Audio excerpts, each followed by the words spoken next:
안녕하십니까. 오늘은 이 시간에는 지난 시간에 이어서 상표권자의 보호 가운데 크게 세 가지 논제가 있다 그랬죠. 상표권 침해 행위에 해당하는지 여부에 대한 것, 두 번째가 이제 구제책, 세 번째가 이제 방어책 이렇게 되는데, 오늘 이 시간에는 이제 두 번째 논제인 구제책에 대해서 설명드리겠습니다. 구제책은 지난 시간에 잠시 언급했습니다만은 세 가지가 있다 했습니다. 민사적 구제, 형사적 제재, 행정적 구제, 이렇게 세 가지로 나눌 수가 있고, 그 가운데 상표법에서는 민사적 구제와 형사적 제재에 대해서 규정을 하고 있다. 행정적 제재에 대해서는 잠시 그냥 설명을 드리겠습니다.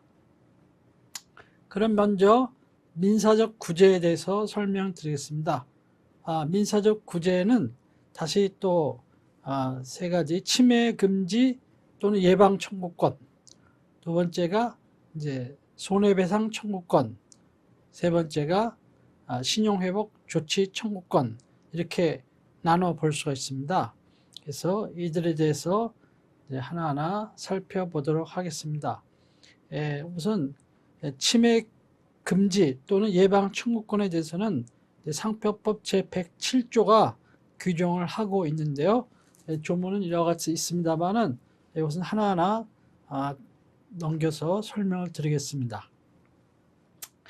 우선 이것은 상표권자 또는 전용사용권자는 자기 권리를 침해한 자 또는 침해할 우려가 있는 자에 대해서 그 침해의 금지 또는 예방을 청구할 수 있다, 이렇게 제107조 1항이 규정을 하고 있습니다.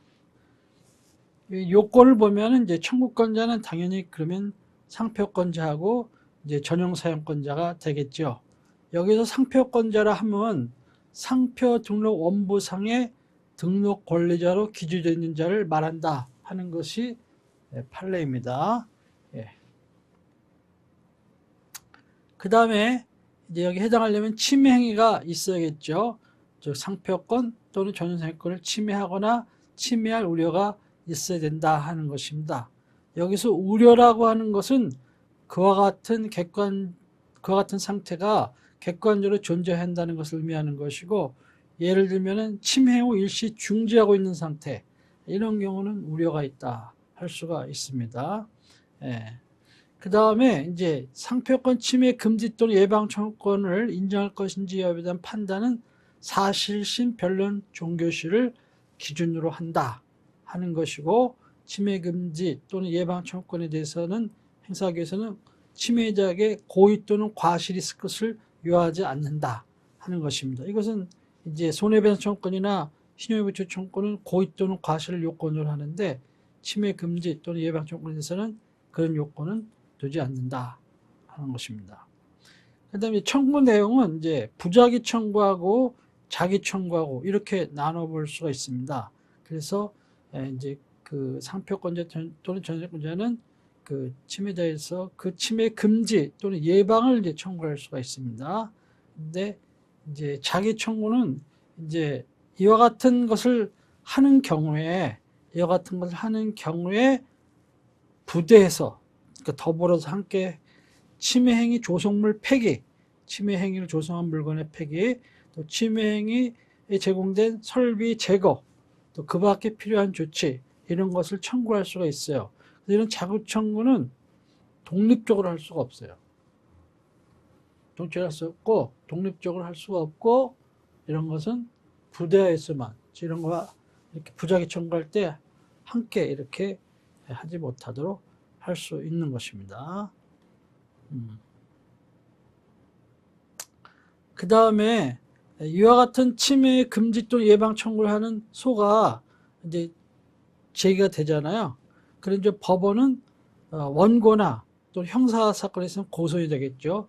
고소인, 이런 자들의 신청에 의해 가지고 임시로 처분 명령을 내릴 수가 있어요. 어떤 처분 명령이냐? 침해 행위를 금지한다든가 침해 행위에 사용된 물건 등의 압류나 그 밖에 필요한 조치를 명할 수가 있어요. 이렇게, 그러나 이건 그야말로 임시처분이에요. 그러니까는 나중에 뭐야? 알고 보니까는 그 상표 등록이 무효가 된다든가, 뭐 여러 가지 침해가 아닌 경우로 판명이 날 수도 있잖아요. 그런 경우에를 대비해가지고, 좋다, 그거 받아주는데, 너의 원고 또는 고소인에게는 그런 거 신청한 자에게는 그럼 담보를 제공하게끔 할 수가 있어요. 담보 제공. 왜냐하면 이제 이것은 피해가 갈 수가 있으니까. 피고 측에, 또는 피고인에게 피해가 갈 수 있기 때문에 그자들을 구제해주기 위해서 담보를 제공 이렇게 하도록 이렇게 할 수가 있습니다. 그 다음에 이제 만약에 도메인 이름의 사용이 상표권 침해로 이렇게 인정이 되는 경우 있잖아요. 그런 경우에는 이제 침해 금지 또 예방 청구로서 도메인 이름의 사용 금지 청구 및 말소 등록 청구 이런 것도 가능해요. 그렇지만 도메인 이름의 이전 등록 청구 이거는 가능하지 않다는 게 판례예요. 이게 무슨 소리야? 도메인 사건 해본 경험이 있는 사람은 아실 거예요. 그러니까 도메인이 다른 사람이 내 유명한 상호라든가 뭐 상표나 등록상표 이런 거 해가지고 모방하는 그런 도메인을 등록을 했다. 그렇게 되면은 이제 인터넷 주소 자원에 관한 법률 한국도메인 분쟁조정위원회에다가 강제조정 신청을 할 수가 있어요. 강제조정 신청을 하면은 거기서는 말소하라 또는 이전하라 이렇게 결정을 내릴 수가 있어요. 만약 그 주장이 받아지는 경우에 옳다고 생각되면은. 그렇지만은 이 상표 침해 소송에 있어서는 뭐예요? 말소하는 것까지는 받아줘. 근데 이전은 안 받아줘요. 안 된다는 게 판례. 그거는 뭐예요? 인터넷 주소자라는 법률로 해가지고, 그거는 거기에 따른 강제조정 신청, 그걸 해가지고, 거기서 이전을 처분을 받든지 이렇게 해야 된다는 거예요. 그거 불복하면 물론 법원에 또 올라올 수는 있죠. 그렇지만 아무튼 상표권 침해 소송에 있어서는 도메인 네임을 이전하라 이렇게까지는 이제 판결을 해주지 않는다는 거예요. 주문에 써주지 않아요. 말소까지는 해줘도 그런 점을 유의하시면 되고, 그 다음에 이제 가처분 신청 있어요. 가처분 신청할 수가 있는데 지금까지는 이제 주로 본안 청구라 그래요. 그런 것을 그러면 이제 급할 때 이럴 때는 이제 가처분 신청하는데 금지 청구를 이제 인정션이라고 하는데 금지 청구 또 예방 청구를 인정션이라고 이렇게 해요. 영미법에서는 인정션이라고 하는데 아까 얘기한 것처럼 이런 것은 퍼머넌트 인정션이라고 그래요.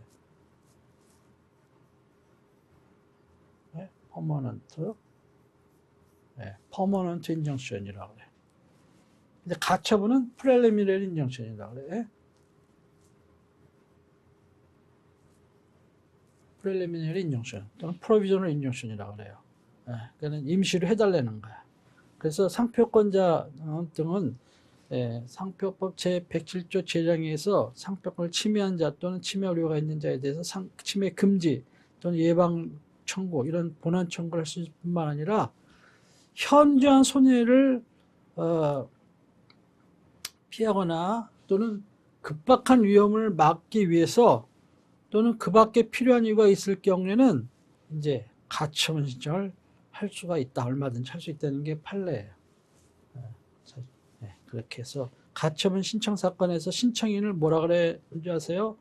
경험 있는 사람들이 다 알겠지만 신청인은 채권자라 그래.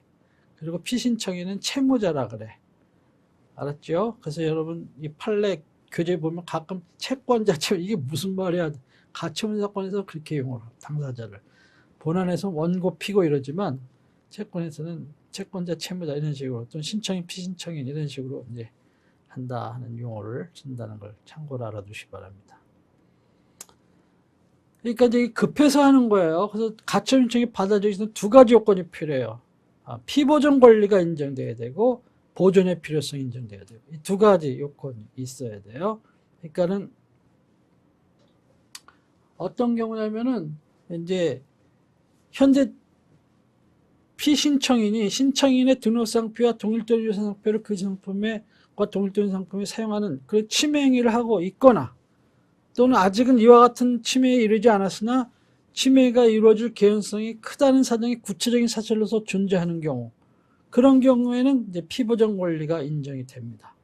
이렇게 인정이 되는 것이고, 대개는 침해했을 때 가처분 신청하는 거니까 본안은 길잖아요. 확정 판결일 때까지는 길어. 시간이, 예?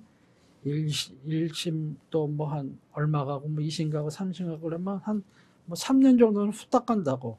예? 그러면 그 사이에 이게 저기 대개는 가처분을 먼저 해가지고 뭐야 물건 더 못 만들 팔기는 딱 막아버리고 싸워. 예? 그렇게 그러고 나서 이제 본안하는 거죠. 그런 식으로 이제 하게 되기 때문에 가처분을 더 선호한단 말이에요. 예, 구제를 받기 위해서. 승산이 높은 경우에는 가처분 빨리 들어가는 게 좋아. 그래서 이제 이런 피보정 권리가 인정돼야 되고, 그 다음에 이제 그런 경우에 이제 그 다음에는 그러면 무조건 인정해 준 게 아니고, 그 다음에 이제 요건이 보존의 필요성이 있는지를 따지는 거예요. 그래서 즉 당사자 쌍방의 이해 득실 관계, 이걸 인정해 줬을 때와 안 왔을 때 어떻게 밸런스가 어떻게 이루어질지, 또 본안 소송의 승패 예상 확실하게 일 것 같으면은 해주는 게 낫겠죠. 기타 재반 사정 이런 것을 고려해 가지고 법원이 이것은 한 목적적으로 이렇게 고려해서 이제 판단을 합니다. 그러니까는 가처분 신청을 했다 하더라도 그럼 상대방은 여러 가지 방어책으로서 이제 여러 가지 방법을 쓸 텐데, 그 중에 이제 예를 들면 등록한 무효 심판을 걸 수가 있잖아요. 특허에도 뭐야 제일 큰 좋은 방어책은 뭐야 무효 심판 거는 거잖아. 그런 것처럼 이제 무효를 건다. 그런데 이게 무효될 개연성이 법관이 봤을 때 굉장히 높다고 보여진다. 그러면 이제 보존의 필요성이 없다 이렇게 보는 거야.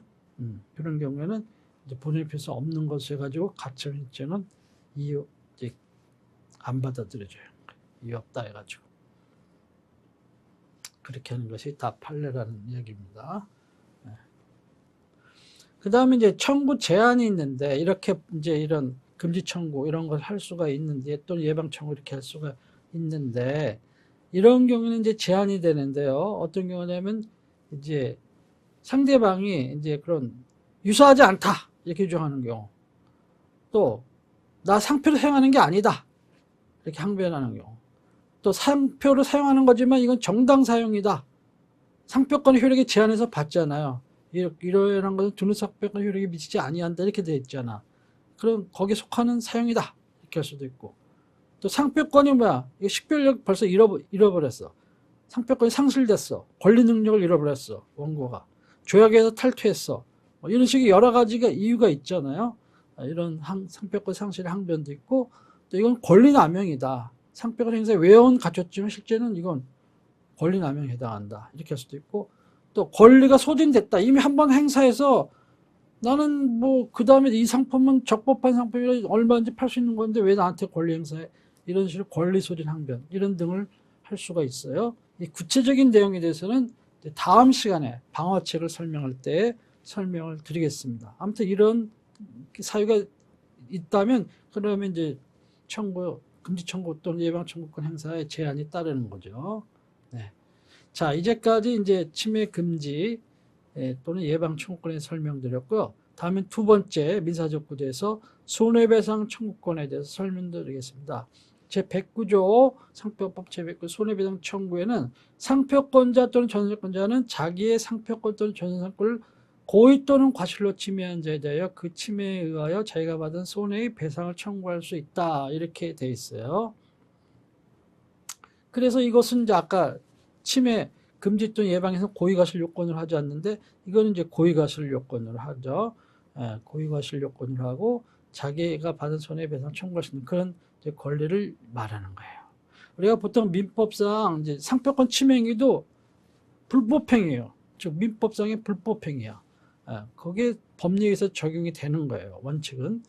그렇기 때문에 민법상 불법행위에 대해서는 원칙적 청구권자는 뭐 침해행위가 있었다, 그로 인해 손해가 발생했다, 그리고 상당히 인과관계가 있어야 돼. 침해행위와 손해 발생하는 상당히 인과관계가 있어야 되고, 그 다음에 침해자에게 고의 또는 과실했다. 이것을 다 주장하고 입증을 해야 돼. 주장하고 입증을 하려고 했는데 실제 경험이 별로 없는 그러한 변리사분들, 젊은 변리사분들 주장만 열심히 해, 주장만. 에? 아주 훌륭한 주장을 하고 있어. 뒷받침하는 증거를 안 내. 에? 그러면 그 주장을 받아들여지겠어요? 그 주장과 입증하려는 건 뭐야? 주장도 올바르게 하고 그 주장을 뒷받침할 수 있는 증거를 이렇게 하나하나 이렇게 내야 된다고. 그렇게 돼야 돼요. 열심히 주장만 하는 사람들이 있어. 그러면은 참 이 심판관이나 법관 이런 분들이 봤을 때는 답답하지. 올바르게 주장을 하고 있는데 증거를 안 내.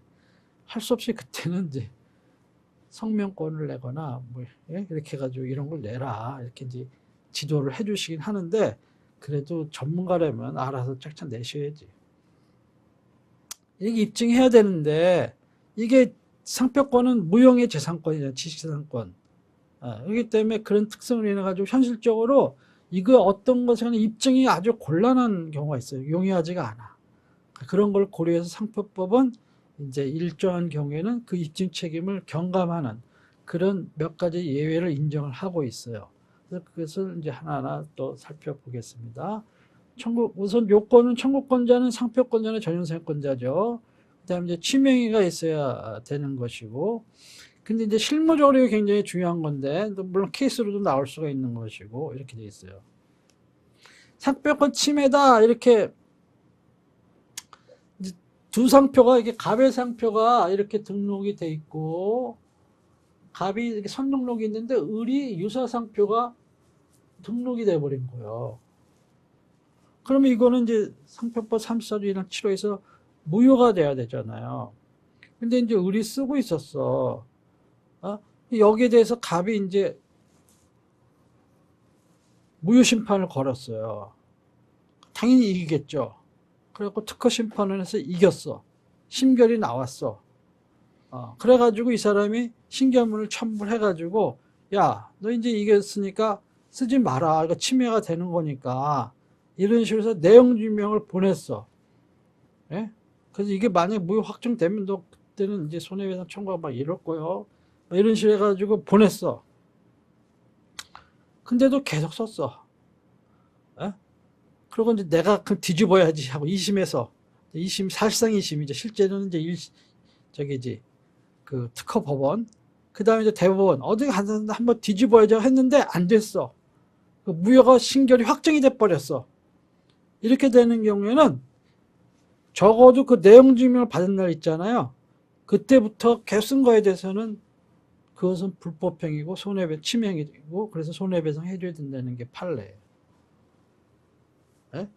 그렇기 때문에 이런 문제가 케이스가 생겼을 때는 이걸 계속 이거 써야 되는 게 옳은 것인지 아닌지를 신중하게 잘 판단해서 사셔야 돼. 네. 그렇지 않으면은 손해가 굉장히 커질 수가 있어요. 네. 잘 판단해서 하시기 바랍니다. 지금 몇 가지 지금 나중에 이제 카나다 골프채 사건 나오는데 지금 봐요. 갑의 상표가 선등록이 돼 있는데 그와 유사한 의뢰 상표가 등록이 되었어. 이런 경우에 발생할 수 있는 문제가 있죠. 지금 이런 케이스가 있었고 또 하나 뭐랬어요. 최근에 판례.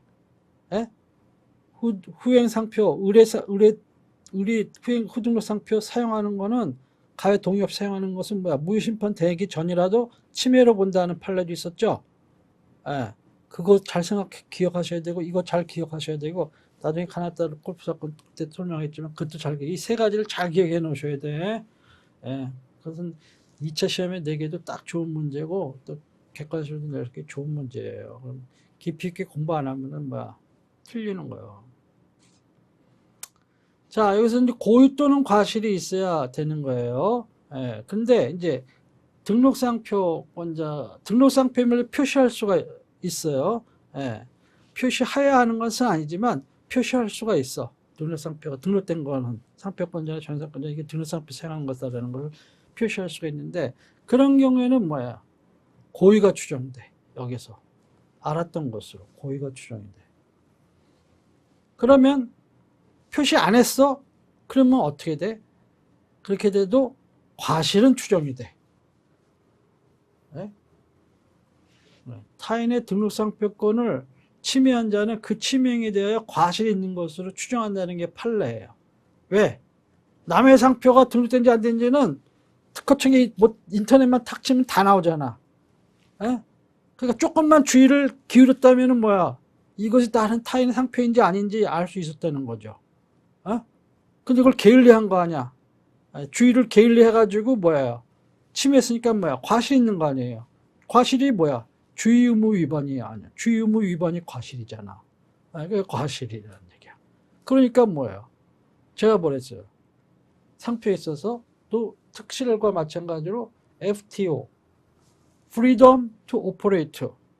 이거 사용하는데 문제가 없는지, 자유로운 것인지 체크를 해봐야 돼. Freedom FTO Search. 한번 조사를 해봐야 돼. 미등록 상표인 경우는 말할 것도 없고, 출원중 상표는 말할 것도 없고, 뭐야. 자기 상표가 등록됐다 하더라도 한 번 더 조사해보는 게 좋아. 그리고 문제 없는지 해가지고 사용해야 예방할 수가 있다는 거예요. 분쟁을. 그래서 과실 추정되기 때문에 자기에게 과실이 없다는 점에 대해서는 침해자가 입증해야 돼. 나 과실이 없다는 거. 그게 쉽겠어요? 그게 쉽지가 않지. 그게 과실 추정되는 경우가 대부분이라고. 야, 그래서 이제 날선 알미늄 사건의 경우에요. 이제 이거 보세요. 이제 피고 상표가 2004년 10월 23일에 등록이 되었어. 그래가지고 이제 쭉 썼어요. 근데 나중에 이거 잘못 등록된 거다 해가지고 무효 확정이 돼버렸어. 그러면은 피고가 나는 내 상표 등록된 거를 믿고 쓴 것이다. 그 때문에 나는 거기에 고의 또는 과실이 없었다. 이렇게 항변이 되느냐? 안 된다는 거예요. 무효 확정되면 처음부터 없었던 것으로 보기 때문에 일단 그건 침해가 있었던 걸로 보는 것이고, 거기는 이제 과실이 있었던 것으로 이렇게 보는, 과실이 없다는 피고인의 주장을 배척을 했어요. 그래서 그것을 정당할 수 있는 사정에 해당한다고 볼 수가 없다는 거예요. 자기 상표가 등록이 됐었다. 난 그거 믿고 썼다. 정당화될 수 없다는 거예요. 무효 확정이 됐을 경우에는. 그렇기 때문에 과실이 있었던 걸로 보는 거예요. 그래서 자기 상표가 등록되었으면 내세워가지고 과실이 없었다. 이런 것은 정당 사유가 되지 않는다는 거예요. 그것이 이 판례예요. 자, 그 다음에 이제 손해 발생이 해야 되는데, 침해 이용의 손해 발생 사이에는 상당인과 관계가 있어야 된다 하는 거예요. 그래서 그거에 대해서는 누가 입증해야 되느냐? 그거는 이제 상표권자 또는 전세권자가 입증해야 돼요. 권리자라고 주장하는 자가. 그러니까 상표법 110조에는 손해액의 추정 등 이런 거에 관한 여러 가지 규정이 있는데, 그거는 손해액에 관한 주장 증명 책임을 경감하는 취지의 규정일 뿐이지 손해 발생까지를 추정한 주는 규정은 아니에요. 손해는 발생했다까지는 적어도 권리자인 상표권자나 또는 전세권자가 입증을 해야 돼. 그런데 그로 인해서 이제 손해가 발생했는데 손해액은 그러면 얼마냐? 그 발생된 손해액. 이것은 이제 따지기 어렵잖아요. 그때는 이제 이 110조 규정에 의해 가지고 이렇게 추정해 준다는 것 뿐이에요. 그렇기 때문에 거기까지 집중 책임을 면하는 건 아닙니다. 그 다음에 그래서 상표권자 상표법 제국 손해배상 청구 규정에 적용을 받기 위해서는 스스로 업으로 등록상표를 사용하고 있고, 그러니까 직접 사용 이런 거 되는데, 아무튼 등록상표를 사용하고 있고, 그 다음에 침해 행위에 의해서 실제로 영업상의 손해를 입은 것을 주장하고 증명할 책임이 있는 거예요. 적어도 내가 등록상표를 사용하고 있습니다. 그리고 또 침해 행위에 의해서 그 다음에 내가 영업상 손해를 입었습니다. 이런 것을 주장하고 입증을 해야 돼요. 거기까지는 입증해야 된단 말입니다. 그러면 어느 정도로 입증해야 되느냐에 대해서는 그런 손해 발생의 염려 또는 개연성의 존재를 증명하는 것으로 좋게요. 그 동조로. 즉, 침해자와 동종의 영업을 하고 있다. 하는 것을 증명하면은 그러면은 특별한 사정이 없는 한 상표권 침해에서 영업상의 손해를 입었음이 사실상 추정돼요. 그러니까 뭐야? 제 화장품 만들고 있어? 나도 화장품 만들고 있어. 근데 제가 내 등록상표 유사한 걸 쓰고 있어. 내 화장품에 A라는 값이, 예? 화장품에, A가 화장품이라고 합시다. 이 등록상표를 이렇게 등록을 했는데, 그리고 사용하고 있어. 영업하고 있어. 근데 을이 A- 화장품을 쓰고 있어. 그러면 이렇게 얘 이렇게 쓰고 있고, 나도 이렇게 쓰고 있고, 상표는 유사하고, 또 침해다. 여기까지만 입증하면은, 그러면은 손해는 발생했다라고 추정해 준다는 거예요. 그런 얘기예요. 입증이 어렵지 않죠. 어렵지 않아. 그래서 상표권은 특허권하고는 달리 등록상표를 타인이 사용했다는 것만으로 이렇게 손해 발생하는 거 아니에요. 특허권은 발명을 실시하지 않아도 자기 발명을, 특허 발명을 상대방이 실시했어? 그럼 손해 청구할 수가 있어요. 그렇지만 상표권은 뭐야? 두 가지 요건을 갖춰야 돼. 타인이 쓰고 있다는 거. 그리고 나도 그 등록상표를 쓰고 있다는 거. 이 두 가지가 다 요건이 충족이 돼야 손해배상, 손해 발생이 인정이 돼요. 그것이 차이점이야. 특허권하고의 차이점. 나도 사용하고 있어야 돼요. 그 다음에 여기서 등록상표를 자기가 이제 쓰고 있어야 되잖아요. 자기가, 권리자가 사용하고 있는 경우는 것은 그 지정 상품과 동일 상품, 즉 동일하게 볼 수 있는 상품을 사용하고 있어야 인정이 되는 거예요. 그러니까는 유사한 상품을 사용하고 있다. 그런 경우에는 등록상표를 사용한다고 볼 수가 없는 거예요. 여기서는 손해가 발생됐다고 인정을 안 하는 거예요. 그러니까는 등록상표를 그 지정 상품에 사용하고 있어야 돼.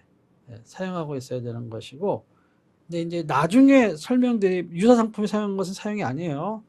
나중에 이제 설명드리지만은 이것이 또 그 값이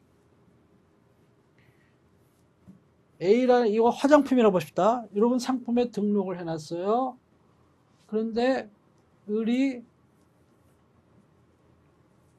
A- 이렇게 요거는 화장 비누라고 합시다. 을은 여기다 사용을 하고 있어요. 그렇게 되면은 예를 들면은 여기 값이 A- 있어. 화장 비누도. 그런데 값은 지금 예를 들면 화장품에만 쓰고 있어. 그리고 여기는 안 쓰고 있어. 화장 비누에는. 예? 그렇게 되면은 손해 발생했다고 인정 안 해줘.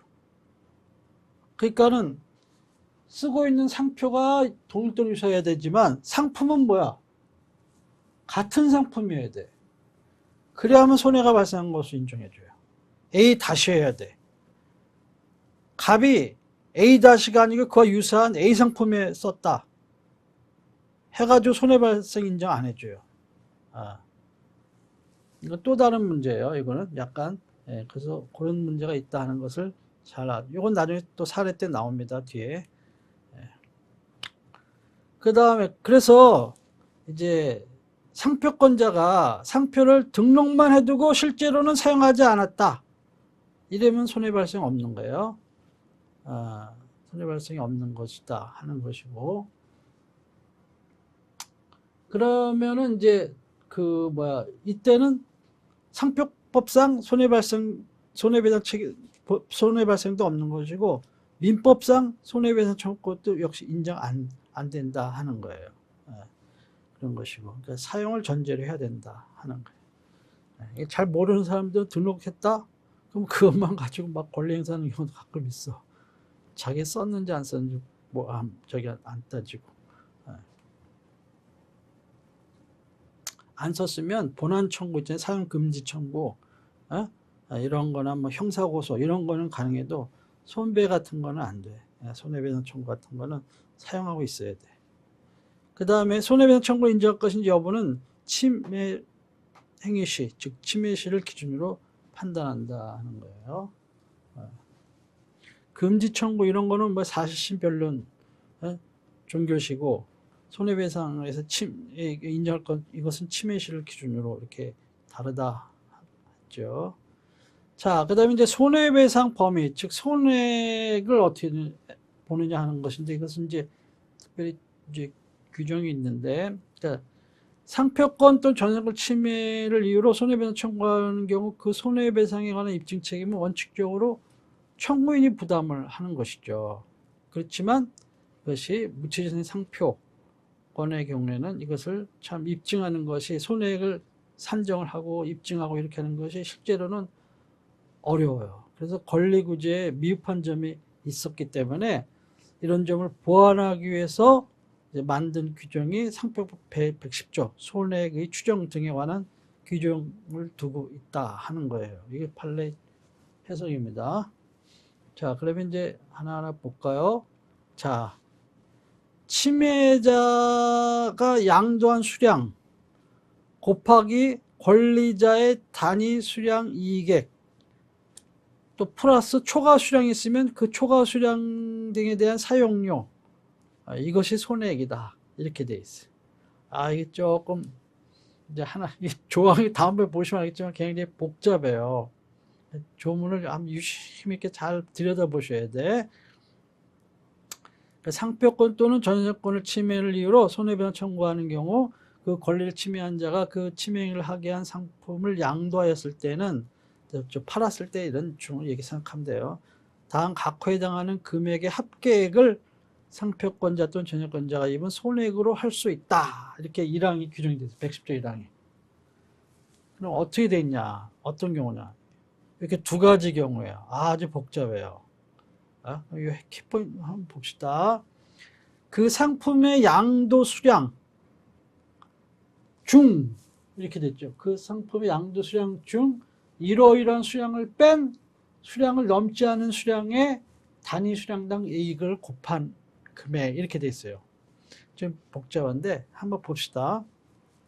그 상품의 양도 수량, 그 침해자가 양도한 수량이 150개라고 쳐요. 150개. 150개인데 이게 값이고, 근데 이제 상표권자 또는 전용 사용권자가 생산했던 상품의 수량, 상표 권리자를 을이라 그럽시다. 이 사람이 생산할 수 있었던 캐파가 어느 정도냐면 100이야. 예? 여기서 실제 판매한 상품의 수량을 뺀 수량, 그 100에서 50을 빼면 50 아닙니까? 이것을 넘지 않는 수량, 그러니까 여기서는 이제 50이죠. 50. 예? 이걸 넘지 않는 수량이니까 50이라고 칩시다. 50. 이걸 넘으면 안 되잖아요. 50을 넘으면. 그거에 상표권자 또는 전세자가 그 침해가 없었다면 판매할 수 있었던 상품의 단위 수량당 이익액, 유니트, 프로핏 퍼 유니트야. 단위당 얼마 이익이 남는다고 쳐봐. 그걸 곱하면 되는 거예요. 그게 1호에 관한 얘기예요. 그럼 예를 들어서 싼 거야 얼마 안 난, 지금 샤넬백을 봅시다. 샤넬백 한 개 1,000만 원이야. 1,000만 원 팔아서 만약에 500만 원 남는다고 쳐봐. 그러면은 이게 여기서는 500만 원을 쳐야겠죠. 500만? 500만. 그럼 뭐야? 5천만, 2억 5천만이네. 손해액이. 여기서 이렇게만 따지면은 2억 5천만이에요. 이렇게 따진다는 얘기예요. 근데 여기 가로가 또 있어요. 여기 보면 상표권자 또는 전용사용권자가 그 침해 행위 외의 사유로 판매할 수 없었던 사정이 있는 경우에는 그 침해 행위 외의 사유로 판매할 수 없던 수량을 뺀 수량이 있어. 그러면은 예를 들면 그런 수량이 여기서 예를 들면은 뭐 10이다. 그러면 또 이제 10은 빼야겠지. 예를 들면은 이런 식으로 따진다는 거예요. 그런 식으로 계산한다는 거예요. 그다음에 이제 2호는 뭐냐? 2호는 그 상품의 양도 수량 중 150이라고 쳐봐. 상표권자 또는 전용사용권자가 생산할 수 있었던 상품의 수량에서 실제 판매한 상품의 수량을 뺀 수량이니까 여기서 50이라고 쳐봐요. 50. 예. 이것을 뺀 수량을 넘는, 그걸 넘는 수량. 그러니까는 여기서 50을 빼면 얼마가 남아? 이게 100이잖아. 예? 예. 여기서는 50이었잖아. 이걸 못 넘게 돼 있으니까 50인데 여기서는 여긴 100이야. 초과가 되는 거지. 초과. 예. 또는 그 치명이 외의 사유로 판매할 수 없던 수량이 있는 경우는 이들 수량 이렇게 돼 있어요. 이런 거에 대해서는 상표 등록을 받은 상표의 사용에 대하여 합리적으로 받을 수 있는 금액 이렇게 돼 있어요. 이렇게 돼 있어요. 근데 여기 또 가로가 있어. 상표권자 또는 전용권자가 그 상표권에 대한 전용사용권의 설정, 통상권의 허락 또는 그 전용사용권에 대한 통상권의 허락을 할 수 있었다 인정되지 아니하는 경우에는 해당 수량을 뺀 수량. 이게 뭐냐면은 이 초과 수량에 대해서는 리저너블 로열티만큼 계산해서 손해액으로 인정해 주겠다는 건데 뭐 로열티를 벌 기회가 없는 그런 브랜드였다라면 그거는 그걸 빼는 거죠. 그만큼 수량은. 예, 그런 식으로 이제 뺀다는 거야. 그런 가치가 없는 거니까는. 이렇게 이제 계산이 되도록 돼 있어요. 예, 그래서 이거는 이제 왜 그러느냐 하면은 그 침해자 양도 수량이 150이라고 그랬잖아요. 상표권자 전용권자가 생산 능력은 캐파는 뭐랬어? 100이라고 그랬잖아요.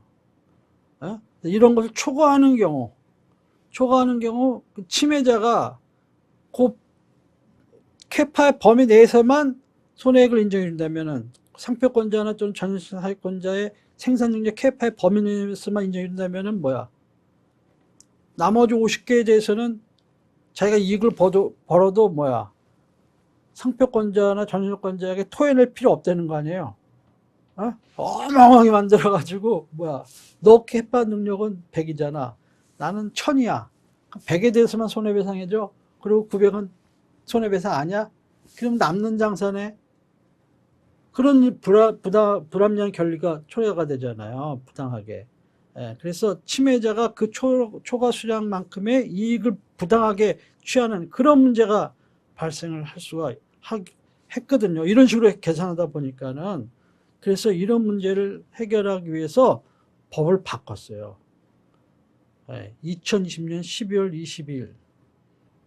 그렇게 바꿨어. 그래가지고 이제 법이 개정이 돼가지고 지금 이 규정은 이제 2021년 6월 23일 이후 최초로 손해배상이 청구된 경우부터 적용하게 됐어요. 이 날짜는 외워놓으셔야 돼. 최근에 거라 할 수 없이. 나올 수가 있어요. 그러니까 2011년 6월 23일 이후에 손해배상 청구된 경우에 이것이 적용되는 거예요. 그래서 다시 제목으로 가면 제목을 보시면 돼. 침해자 양도 수량 곱하기 권리자 단위 수량 이익액. 요거는 1호죠. 플러스 초과 수량 등에 대해서는 사용료. 요걸 더한 것이 손해액이야. 여기 2호야. 초과 수량 등의 사용료. 요것이 이제 들어가는 거예요. 요것이.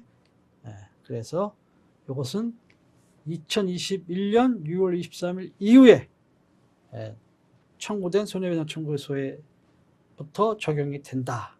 꼭 기억하셔야 돼. 사례로 나올 수가 있는 거고 최근에 개정된 법이니까 나올 가능성은 늘 높은 거예요.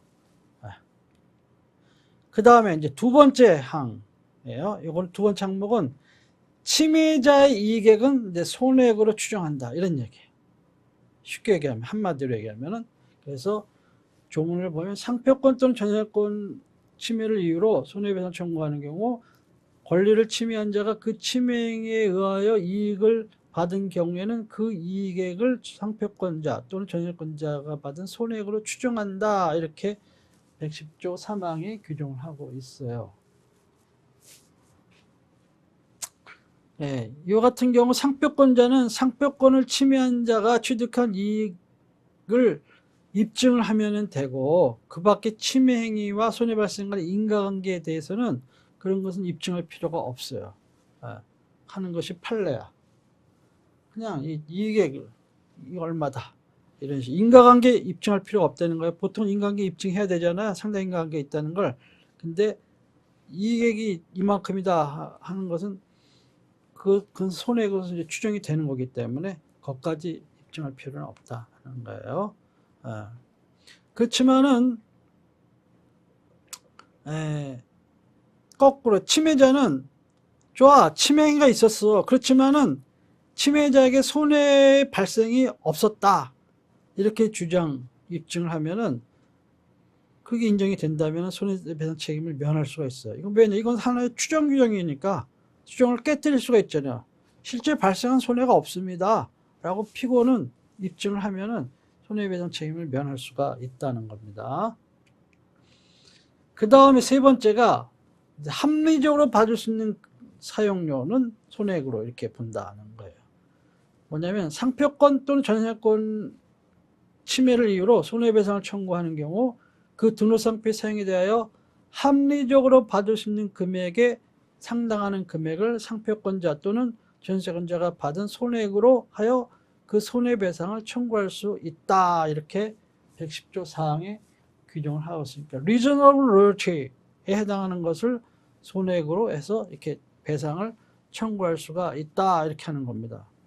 이것도 종래는 통상 받을 수 있는 금액 이렇게 규정을 했어요. 통상 받을 수 있는 금액 이렇게 되다 보니까는 이런 방법으로 이렇게 따지다 보니까 시장의 기준보다 더 낮게 산정이 되는 거야. 그래서 손해액이 적정한 손해액이 산정되지 않는다는 그런 지적이 나오기 시작을 했어요. 실제 계산을 그런 식으로 하다 보니까 그래서 이게 아니고 합리적으로 받을 수 있는 금액에 상당하는 금액 이런 식으로 법의 문구를 바꿨어요. 그래서 이것도 2020년 10월 20일 날 상표법 개정한데 이건 또 시행일이 언제야? 2020년 10월 그때 바꾸면서 그냥 시행을 해버린 거야. 이렇게 해서 한 거예요. 이것도 날짜를 잘 기억을 하셔야 돼. 보통은 이런 거 잘 날짜 기억하는 거 그렇게까지 델리케이트 하는데 꼭 델리케이트하게 날짜를 알아는 것이 중요한 그런 경우들이 있어요. 최근에 개정된 것들이라든가 일부 그런 것들은 외워놓으셔야 돼. 귀찮더라도 할 수 없어. 자꾸 그런 식으로 해서 트릭을 써가지고 문제를 내는 너 디테일에 정확하게 당신이 알고 있느냐 그 정도는 알아야 전문가 아니에요? 엉뚱한 거 가지고 야 할 수 있습니다. 아니네 이렇게 되면 어떻게 해? 그 당시 시행 이후의 것이 아니고 그냥 전이었는데 왜 그 된다 그랬습니까? 이러면 곤란하잖아요. 그러니까 정확하게 알아야 아는지를 테스트하는 거지. 그 다음에 이제 그 초과하는 경우가 있어. 그러니까 상표법 제114상 여기에도 불구하고 손해액이 그 등록상표의 사용에 대해 합리적으로 받을 수 있는 금액에 상당하는 금액을 초과하는 경우도 있어요. 그런 경우 손해액이 그것을 초과하는 경우 그런 경우는 그 초과액에 대해서도 손해배상 당연히 청구할 수가 있습니다. 있어요. 근데 이때의 경우에는 그 침해자에게 고의 또는 중대한 과실이 없을 경우, 즉 중과실이 없을 경우에는 법원은 손해배상액을 산정할 때 그 사실을 고려할 수가 있어요. 왜냐하면 너무 지나치게 막 금패가지고 너 손해배상 해줘 이렇게 할 수는 없잖아요. 고의 또는 중과실이 없는 경우에도 그러니까 그걸 고려해서 합리적으로 판단한다, 산정해서 해준다는 겁니다. 그래서 그리고 이 경우에 상표권자는 권리 침해 사실과 또 합리적으로 받을 수 있는 금액을 주장 입증하면 되고 손해의 발생 사실을 구체적으로 주장 입증할 필요까지는 없어요. 이런 경우에는 그런 것이 이제 판례예요.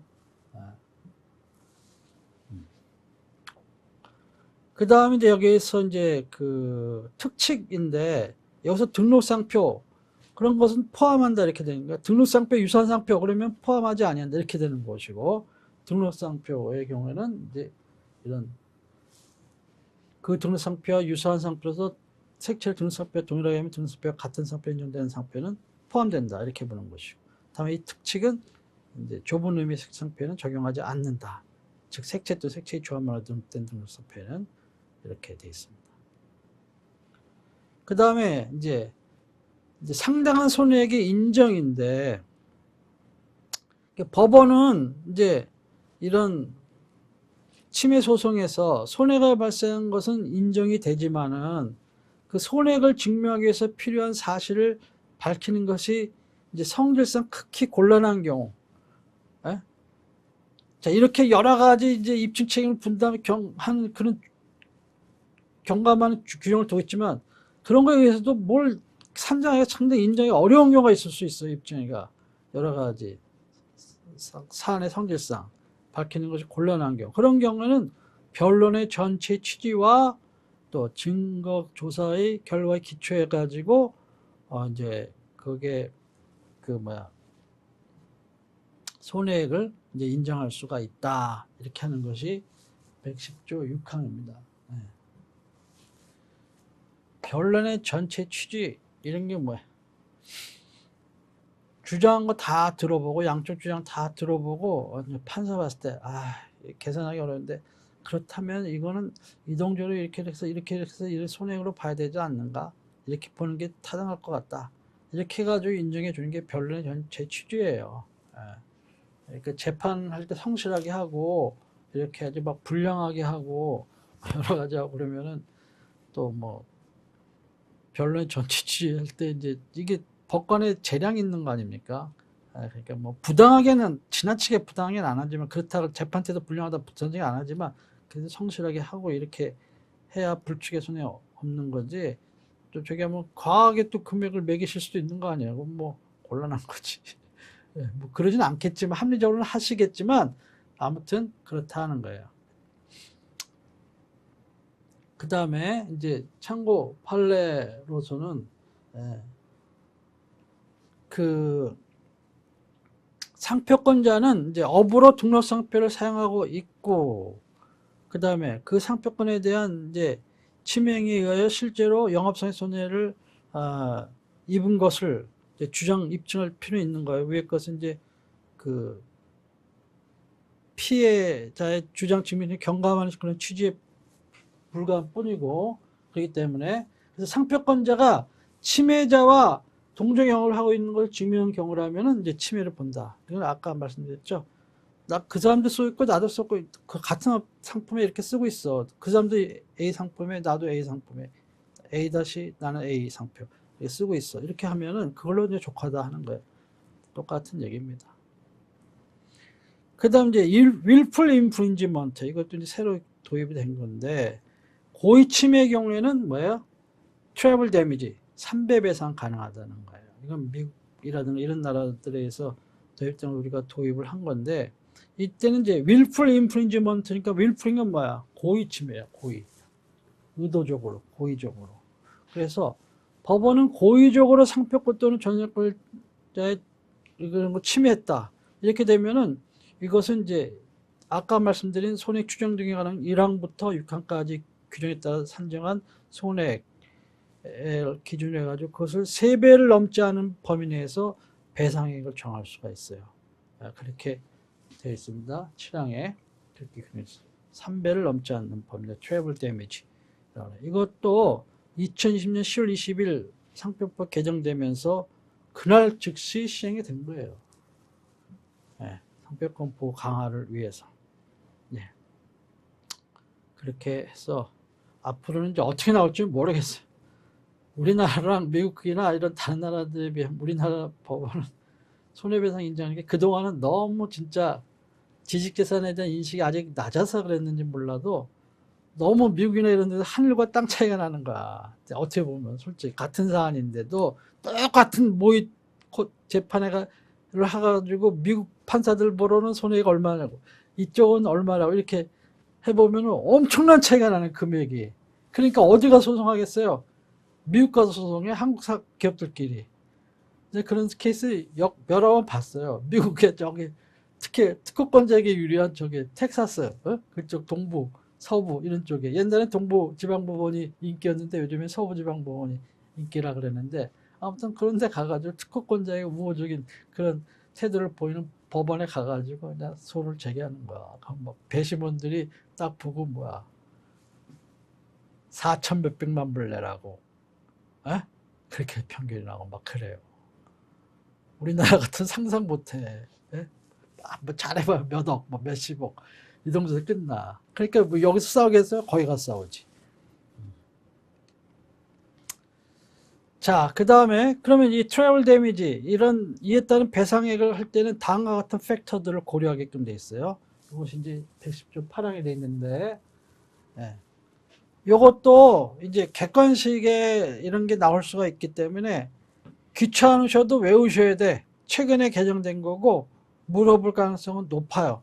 그렇기 때문에 그럼 이 팩터들을 제대로 알고 있는지 모르는지 이런 것을 테스트하기 때문에 귀찮아도 외우셔야 돼. 할 수 없어요.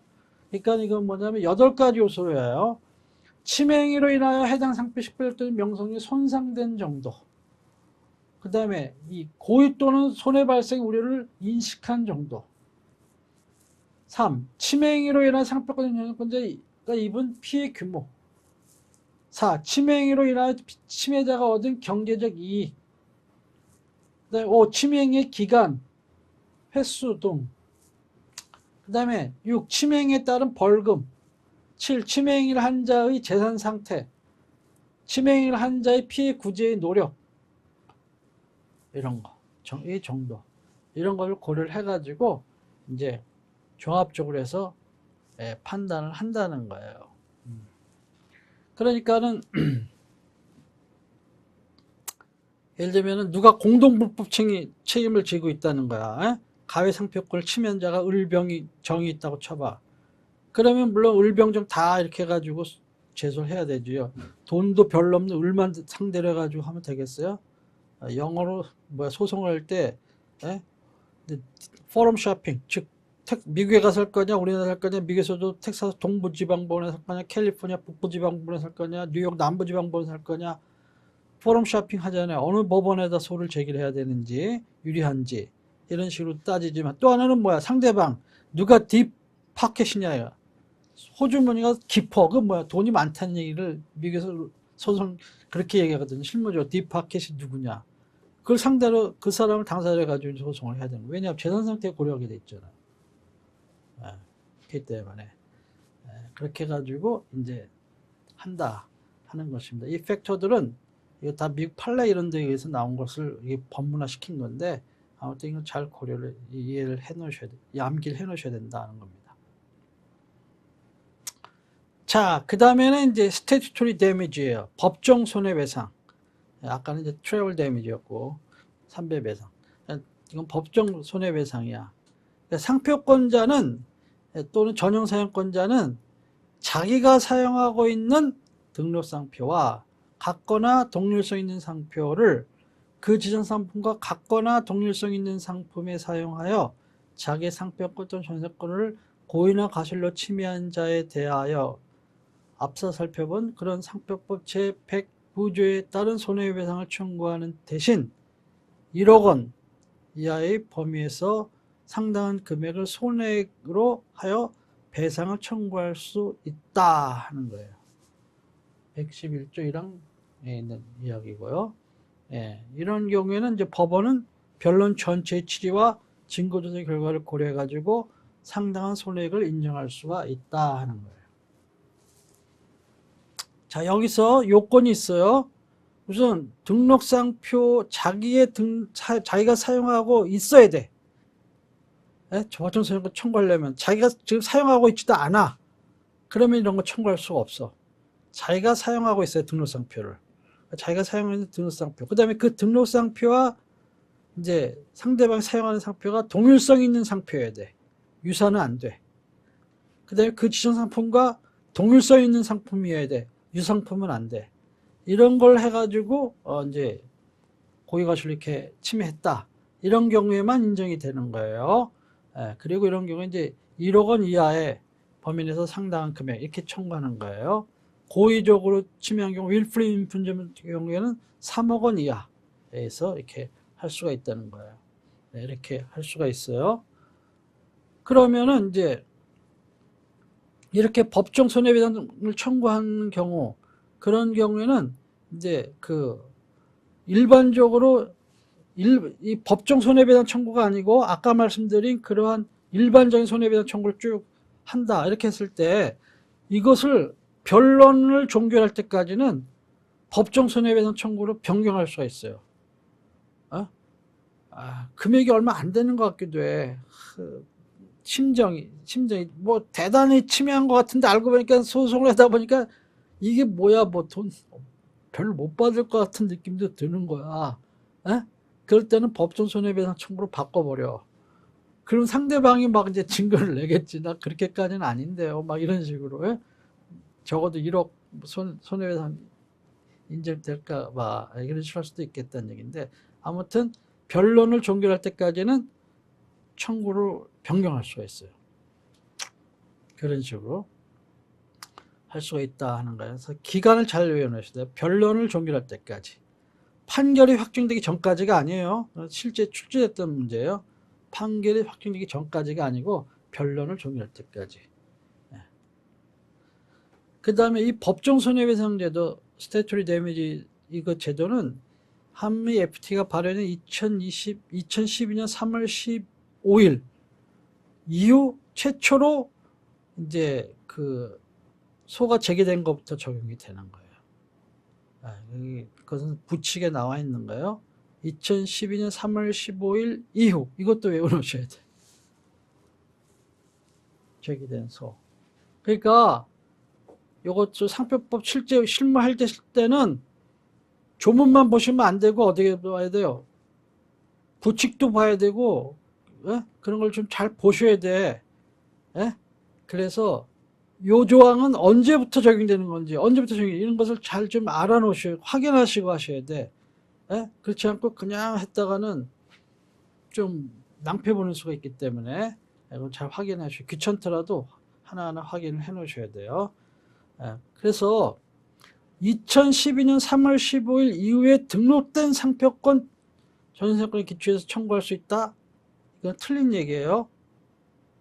그 전에 등록된 상표라도 2012년 3월 15일 이후에 손해배상 청구할 때는 법정 손해배상 청구를 할 수가 있는 거야. 꼭 2012년 3월 10일 이후에 등록된 상표의 기초로만 손해배상 청구할 때 법정 손해배상 청구를 할 수 있다는 그런 얘기가 아니고, 헷갈리시면 안 돼요. 그 다음에 이제 손해입증이 곤란하다 하는 것을 법정 손해배상 청구할 때 입증을 해야 되느냐? 그런 것까지 입증할 필요는 없어요. 이제 그런 것까지는 입증할 필요가 없다 하는 것입니다. 자, 그 다음에 서류 제출 명령인데, 이제 법원은 상표권 또는 전세권의 침해에 관한 소송에서 당사자의 신청에 의하여 다른 당사자에 대하여 해당 침해 행위로 인한 손해를 계산하는 데 필요한 서류의 제출을 명할 수 있다. 문서 제출 명령할 수가 있어요. 그렇게 할 수가 있어. 근데 이렇게 법원이 명령을 했는데 문서 제출 명령에 따르지 않아? 그러면 상대방의 주장을 진실한 것으로 인정할 수가 있어. 그러니까 원고가 나 이렇게 손해 봤어요. 내 손해액이 이 정도, 상대방 지금 수량이 예를 들면 10,000개를 팔았습니다. 제가 알기로는 10,000개 팔았어요. 그러니까는 그걸 확인하기 위해서 이 사람이 판매 여러 가지 거래 서류를 좀 제출하도록 이렇게 해주십시오. 명령을 해주십시오. 그래서 법원이 그 주장이 좀 일리가 있는 것 같아서 받아들여가지고 야, 그 서류 내라 하고 피고한테 명령을 했어. 서류가 정당한 이유 없이 안 내? 그러면 10,000개 파는 걸로 인정해 주는 거야. 그렇게 해줄 수 있다는 거예요. 해야 된다는 게 아니고 해줄 수 있다는 거예요. 그러니까 피고는 내가 파는 것이 5,000개밖에 안 되는데 그럼 낼 거 아니야, 서류를. 10,000개가 넘어가니까 안 내는 거라고. 대개는. 그런 경우가 있다는 거예요. 서류 제출 거절을 정당한 이유가 있는 경우에는 물론 이제 예로 한다 이렇게 돼 있습니다. 그래서 그런 식으로 이제 돼 있고,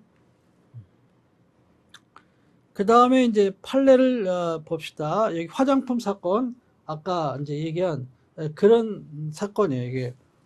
이게 등록상표를 그 침해 상품과 동일한 상품에 사용하고 있었어야 돼. 그리고 그것이 지정상품이야겠죠, 등록상표에. 그래야만 그때 손해배상을 인정해주는, 손해발생을 인정해준다는 거예요. 근데 등록상표에는 그 지정상품에 쓰지 않고 지정상품과 유사한 상품에 썼어. 그리고 그 상품이 그런 거 유사한 상품에 썼어? 그건 인정 안 해준다는 거야. 그래서 그런 걸 잘 봐야 돼. 여기 봅시다.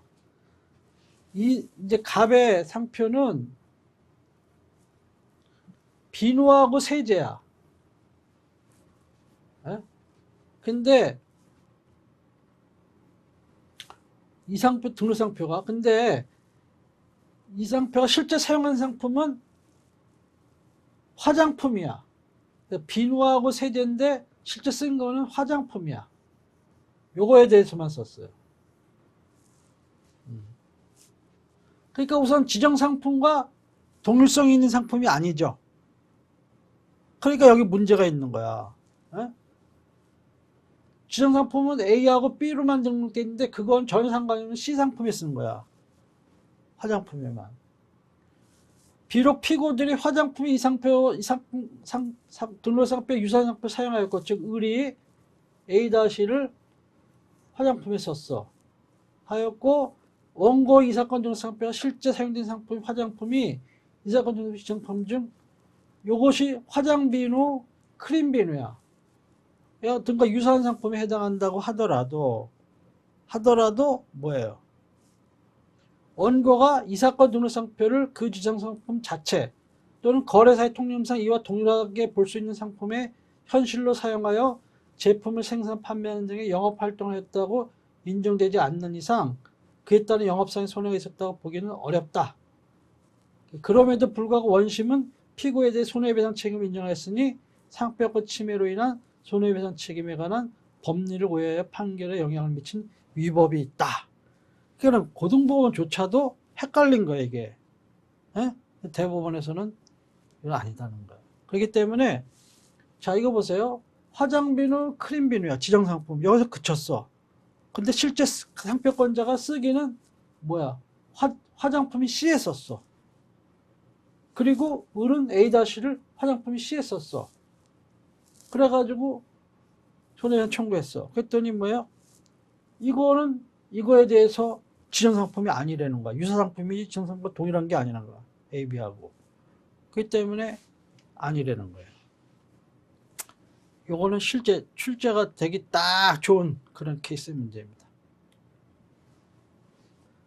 그 다음에 상표권 침해로 인한 손해액을 산정하는 경우에 또 피해자의 과실을 참작해야 하느냐. 이런 건 당연히 이제 참작을 한다는 거예요. 피해자라는 건 뭐야? 상표권자나 전용상권자를 얘기하는 거죠. 이런 자들도 과실이 있다면 그것도 참작해서 과실 이제 참작해서 당연히 이제 그 참작해가지고 손해배상액을 정한다 한 거예요. 그 다음에 침해행위가 계속적으로 이렇게 일어나고 있었어. 그러면은 침해행위 할 때마다 손해는 발생한 걸로 보는 거야. 할 때마다.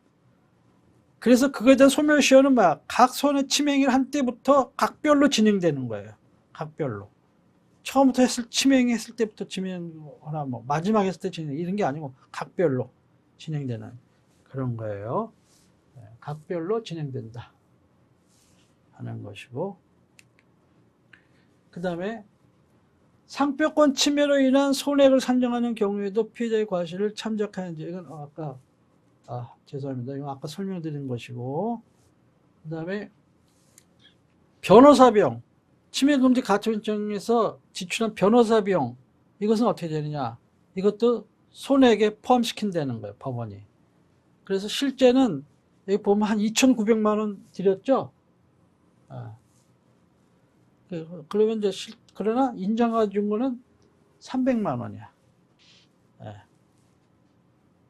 실제 뭐 이런 상표권 이런 거 소송 이런 거 침해 소송이라든가 뭐 하면은 보통 3천만 원 정도 이렇게 돼요. 3천만 원. 뭐 요즘 뭐 사람에 따라 다르지만은 보통 한 3천만 원 이렇게 되고 뭐 뭐 이런 식으로 이렇게 되는데 실제 법원에서 인정해주는 변호사 비용은 그렇게 크지가 않아. 그렇게 크지가 않아요. 그러니까는 받아낼 수 있어. 변호사의 소송 비용 받아낼 수 있나요? 뭐 있다. 물론 있지만 전부는 아니야. 극히 일부고 3천만 원 이게 해서 여러 가지 내가 들어간 시간이나 노력에 비해서 한 3천만 원인데 그래 법원 실제 인정하는 것은 뭐 잘해봐야 뭐 300만 원 정도 이렇게 되니까 큰 기대하지 말라고 이런 식으로 미리 얘기해 주셔야지. 마치 3천만 원 다 받을 수 있는 것처럼 하고 상대방은 야 그럼 나 본전 뭐 손해볼 거 없네 이렇게 했다가 나중에 아니라면 원망 듣잖아요. 자 이렇게 해서 이제 손해배상 청구권 다 복잡한 손해배상 청구권 다 설명드렸습니다. 그 다음에 이제 그래서 손해배상 청구는 시험 내기 딱 좋은 항목이죠. 복잡하니까. 그래서 종종 나오고. 근데 신용회복 조치 청구권은 이제 그 113조에 나와 있는데 법원은 이제 고의나 과실로 상표권 또는 전세권을 침해함으로써 상표권자 또는 전세권자의 업무상의 신용을 떨어뜨린 자에 대해서는 상표권자 또는 전세권자의 청구에 의하여 손해배상을 가름하거나 대신하거나 이런 얘기죠. 손해배상과 함께 상표권자 또는 전세권자의 업무상의 신용 회복을 위하여 필요한 조치를 명할 수 있다 이렇게 되어 있습니다. 여기서도 고의 또는 과실을 요건으로 하죠. 그리고 손해배상에 가름하거나 대신하거나 또는 손해배상과 함께 이렇게 이제 할 수가 있다는 것이고 요건은 이제 고의 과실이고 업무상 신용이 실추가 되었어야 되고요. 손해배상과 가름하거나 손해배상과 함께 이렇게 해서 이제 청구를 해야 되는 것이고 그러면 어떤 조치가 내려지느냐 그러면 침해로 인하여 패소 판결을 받은 바 있다는 사실을 그 내용을 이제 광고로 게재하도록 하는 그런 조치를 취할 수가 있는 걸 고려할 수가 있어요. 근데 상표권 침해다 해가지고 사죄문 또는 사과문 해가지고 이렇게 나오는 수가 있었었어요. 옛날에는요. 근데 이제 그런 헌재 판례 꼭 그런 거 아니지만 이렇게 타인에게 그렇게 하는 것은 이거는 양심의 자유 이런 것을 훼손하는 거다 해가지고 위헌이다 이렇게 나왔어요.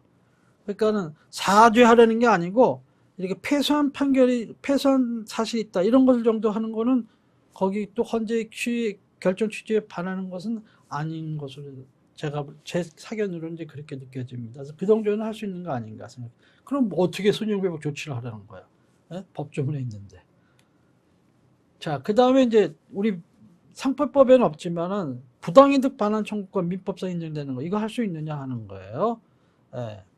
그 민법상 부당이득이 성립되기 위해서 어떻게 합니까? 여러분 민법 공부하셨겠죠. 다 별에서 공부하는데 타인의 재산이나 노무로부터 이익을 얻었어야 되고 그 이익으로부터 말미암아 그 타인의 손해를 주었어야 되고 이득과 손해 사이 인과관계가 있어야 되고 그 이득에 법률상의 원인이 없을 것 이런 걸 요건으로 하는데 이런 요건 충족되면은 상표권 침해로 인해서 이런 요건 충족되면 상표권자는 민법상 부당이득 반환 청구권도 행사할 수가 있어요. 상표법에는 없지만은 그럼 이런 부당이득 반환 청구권은 장점이 뭐야? 침해자의 고의 또는 과실을 증명할 필요가 없어요. 그리고 소멸시효가 손해배상 청구권보다 길어 10년이라는 소멸시효가 있고 단점은 뭐야? 상표법에서 인정하고 있는 손해배상 추정 이런 규정들이 없어. 침해자 이익액, 권리자의 손실액, 또 양자사의 인과관계 이런 걸 증명하는 것이 사실상은 쉽지는 않아요. 어려워. 그 다음에 부당이득 반환 청구권하고 이런 상표권 침해와 같은 불법행위나 손해배상 청구권은 경합관계가 있기 때문에 손해배상 청구에서 과실이 인정되지 않는 경우에 대비해 가지고 예비적으로 부당이득 반환 청구를 할 수도 있어요. 과실 인정이 안 되면 손해배상 청구 인정 안 되니까 그러니까 예비적으로 그런 것 부당이득 반환 청구도 이렇게 청구를 할 수가 있다 하는 겁니다. 자, 지금까지는 민사적 구제에 대해서 설명드렸고요. 다음엔 형사적 제재에 대해서 설명을 드리겠습니다. 이제 고의로 이거 고의죠. 과실범 처벌하는 거 아니야? 그럼 민사에 가야 되고 고의로 할 때는 이제 상표권 이거 침해죄야. 그러면 상표권 침해죄라는 건 없어. 죄명에 상표법 위반이지. 그렇게 이제 하죠. 물론 침해죄라고 돼 있어요. 법에는 그렇게 돼 있는데 이런 것은 형법상의 이런 죄 아니면은 그냥 공소장에는 상표법 위반 이렇게 쓰죠. 예. 아무튼 이것은 이제 비친고죄. 그러니까 막 단속 나가서 하기도 하잖아요. 단속하고 그러잖아요. 그 다음에 이제 양벌 규정이 있죠. 그래서 법인의 대표자, 법인 또는 개인의 대리인, 또 사용인, 그 밖에 종업원이 그 법인 또는 개인의 업무에 관하여 침해죄의 위반 행위를 하면 그 행위자를 벌하는 외에 그 법인에는 3억 원 이하의 벌금형을 가하고 그 개인에게는 1억 원 이하의 벌금형을 가한다. 이렇게 양벌 규정이 있어요. 다만 법인 또는 개인이 그 위반 행위를 방지하기 위해서 해당 업무에 관해 상당한 주의와 감독을 기울이지 아니한 경우에는 그러하지 아니하다. 이렇게 돼 있어요. 예. 옛날에 이런 단서 규정이 없었기 때문에 맨날 대표이사가 불려다녀. 겁나는 거 아니에요. 이렇게 무슨 또 예, 요즘에 앞으로는 안 그러겠지만 옛날에는 뭐야 별건 수사해가지고 막 털고 달고 이러잖아. 예? 괜히 사람 경찰서에는 검찰하면 괜히 기분 안 좋고 뭔가 부담 느끼잖아요. 심리적으로 압박 느끼고. 예. 그런 경우가 있기 때문에 그래서 이런 단서 규정을 둔 거예요. 상당줄 다 했는데도 일어난 것에 저기 한다고.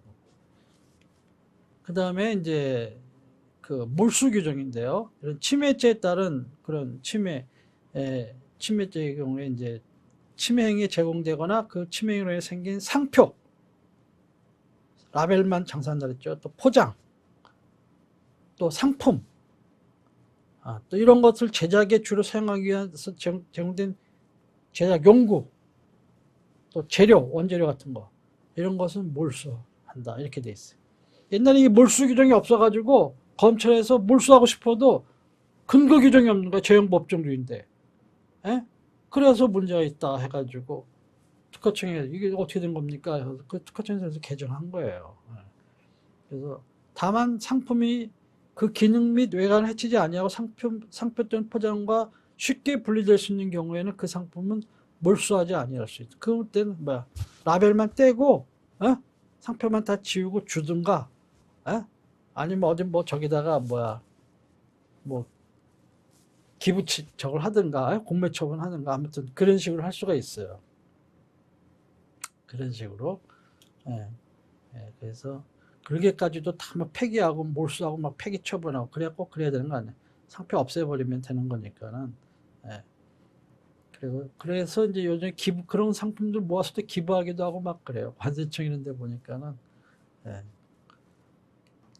자, 그 다음에 이게 형사적 제재고, 그 다음에 행정적 구제. 예, 상표법은 없지만 우리 실무적으로는 필요하기 때문에 특히 기업에 있는 분들 알아놓으시고 변리사분들 나중에 변리사면은 필요한 지식들입니다.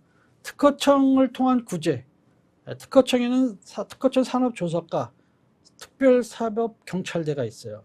여기다가 이제 위조상품 신고하면은 침해행위 단속이 나가요. 이게 정말 합리적이다 생각하면 그래가지고 이제 여러 가지 단속 고의침해로 인정되면 침해자는 형사처벌되고 침해품은 몰수도 할 수도 있고, 또 상표권 분쟁과 관련해서 꼭 법원에 안 가고 특허청 산업분쟁조정위원회에 분쟁조정 신청을 해서 구제를 받을 수가 있는데 이거는 임의조정 신청이야. 꼭 강제가 아니야. 그렇기 때문에 뭐 그렇게까지 잘 활용이 되지는 않아요. 많이. 근데 관세청을 통한 그런데 관세법에 의해 가지고 이제 침해 상품에 대해서 수출입 통관 보류 신청을 해가지고 수출입 통관 보류가 될 수 있어요. 그 통관 보류 물건들도 딱 잡아놓고 조사를 해. 침해야? 그러면 그 다음부터 고의침해 인정되면은 경찰에 송치하는 거예요. 옛날에는 검찰에 송치했는데 요즘에는 경찰에 송치가 되겠죠. 그 다음에 무역위원회를 통한 이제 구제가 있어. 이건 불공정 무역행위 조사 및 산업피해 구제에 관한 법률이라는 게 있어요. 이래가지고 무역위원회가 있어요. 위원장은 장관급이에요. 장관. 과천에 있는데 이제 원래 이사가 하나 모르겠어요. 저도 여기 무역위원회 가서 한번 상표 사건 이거 해가지고 승소한 적이 있는데, 아무튼 이렇게 불공정 무역 행위를 조사를 신청을 하면 거기서 이제 침해 물품의 수출, 수입, 판매, 제조 행위, 출처, 뭐 또 침해 물품의 반입, 배제 및 폐기 처분 이런 등의 이제 구제를 해주기도 해요. 그래서 이걸 잘 많이 활용하도록 무역위원회에서도 제 변리사분이나 변호사분들이나 또는 업계한테 많이 홍보를 하고 있죠. 그다음에 인터넷 주소 분쟁 조정위원회를 통한 구제예요. 그래서 도메인 분쟁의 경우에는 이제 인터넷 주소 자원에 관한 법률 해가지고 이제 인터넷 주소 분쟁 조정위원회가 있어요. 거기다가 이제 문제되는 도메인의 등록이 자기 상표권 침해다 이렇게 해가지고 뭐 등록을 말소해달라 또는 이전해달라 이런 식으로 했는데 이때 이걸 조정 신청이라고 하는데 이때 이거는 강제 조정 신청이에요. 그렇기 때문에 답이 없어? 그러면은 이제 이 신청인의 주장이 옳은 것으로 인정되는 경우가 많이 있어요. 그러면 이제 해당들은 상표권 침해한 도메인 이름 등록이 말소되거나 상표권자에게 하라는 그런 결정이 내려져요. 그렇게 해가지고 분쟁이 해결되게 됩니다. 네, 지금까지 우리가 상표권 침해 행위가 있었을 때 그에 대한 이제 구제책으로서 민사적 구제, 형사적 제재, 그리고 행정적 구제에 대해서 설명드렸습니다. 네, 감사합니다.